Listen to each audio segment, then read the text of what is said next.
Welcome to Penrose Learning, where we make understanding easy. You begin by confirming your current Apple ID and device passcode. Have them ready. Once backed up to iCloud or exported, open Settings and tap Mail, then Accounts. You do this because changing the account requires access to stored mail and authentication. Next, select the account you want to modify. If you plan to switch to a new Apple ID, make sure messages are synced or exported first. This prevents data loss and keeps continuity while you proceed to the account edit options. You now edit the account details directly. Tap the specific mail account, then choose Account or Advanced to access email, username, and server settings.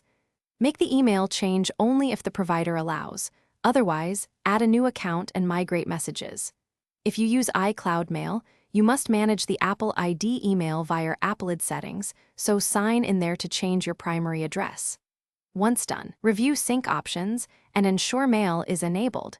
This keeps incoming messages flowing to the right inbox. You finish by saving changes and re-entering your passcode or app-specific password if prompted, then allow mail to resync. Verify the update by sending a test message and confirming receipt, because that proves outgoing and incoming settings work. If something goes wrong, make sure server names and passwords are correct, restart the device, and, if needed, remove and re-add the account to force a clean sync. Finally, keep the old backup until you confirm all folders and messages migrated successfully.